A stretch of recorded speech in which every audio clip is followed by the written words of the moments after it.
El código es con lo que construimos nuestro mundo digital, pero vamos, no todo el código es igual. Hay una diferencia gigante entre un código que nomás funciona y otro que es claro, elegante, que perdura. Hoy vamos a meternos de lleno en esos principios que elevan un simple conjunto de instrucciones a una verdadera obra de artesanía. Muy bien, para empezar, hay que reconocer a un enemigo que seguro cualquiera que programe conoce bien, el monstruo del código.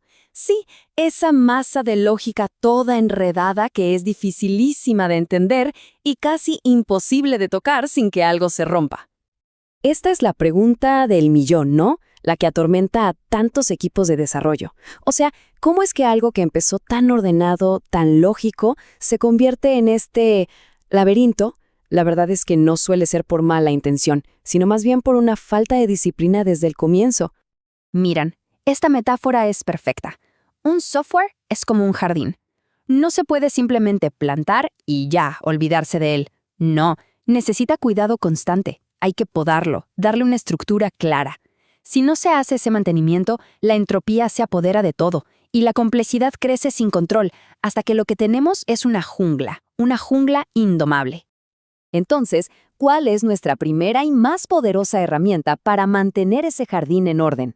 Pues es un cambio de perspectiva, un cambio fundamental. Dejar de escribir código solo para la computadora y empezar a escribirlo, y esto es lo más importante, para otras personas.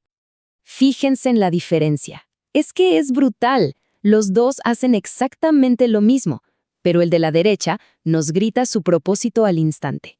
Ahora, imaginen tener que descifrar el de la izquierda dentro de un programa con miles y miles de líneas.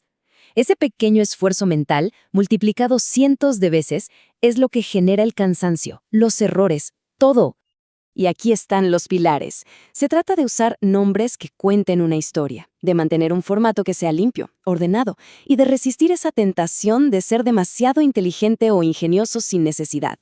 El objetivo es 1. La claridad.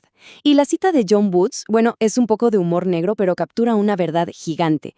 El código que escribimos hoy tiene consecuencias para quien venga después. Que, seamos honestos, muchas veces somos nosotros mismos en el futuro. Y claro, cuando el código por sí solo no es suficiente, ahí entra la documentación. Ojo, no se trata de explicar lo obvio como estos sumados números, no, para nada. Se trata de explicar las decisiones difíciles, el contexto, el porqué de una solución específica. Es literalmente el mapa del tesoro que le dejamos a los que vienen detrás.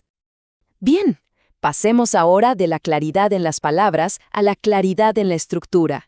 Una vez que nuestras líneas de código se entienden, el siguiente reto es organizar el flujo del programa para que no sea un caos total. Aquí es donde la historia nos da una lección increíble. Antes de la programación estructurada, los programas eran un desastre. Saltaban de un punto a otro sin ningún control, creando lo que se llamó, muy acertadamente, código espagueti. Este paradigma fue una revolución que trajo orden, que dijo: oigan, cualquier lógica, por más compleja que sea, se puede construir con unas poquitas estructuras bien simples. Y son solo estos 3. Primero, la secuencia, un paso después del otro, en orden. Luego, la selección, tomar un camino u otro según una condición.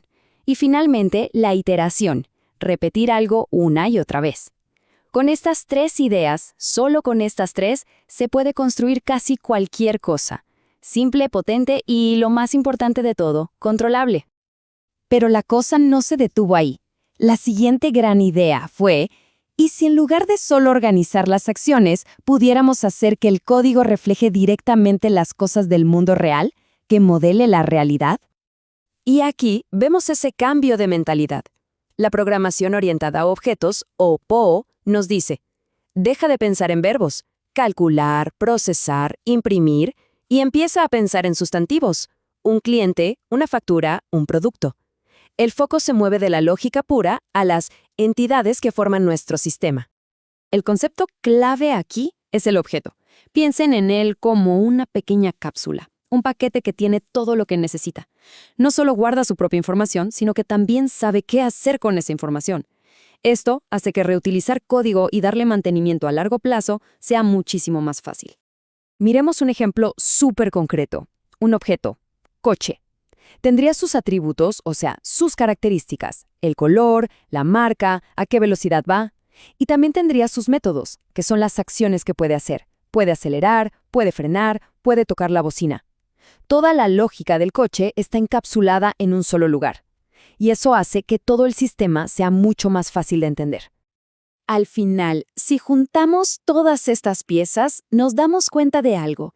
Esto no se trata solo de técnicas, es más bien una filosofía. Una que eleva la programación de ser una tarea puramente técnica a un verdadero arte. Uno que combina lógica, comunicación y visión a futuro.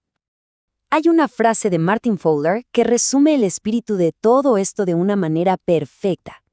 El verdadero reto no es hacer que la máquina nos entienda. La máquina es literal, obedece y ya. El verdadero objetivo, la marca de un profesional, es crear algo que sea claro, que comunique, que sea útil para las personas que van a verlo después. Y con esto cerramos. La pregunta final no es técnica, es una pregunta sobre responsabilidad. Cada línea de código que se escribe es un legado, y de cada quien depende decidir si ese legado va a ser un mapa claro que ilumine el camino o un laberinto que solo genere frustración. Esa al final es la verdadera elección.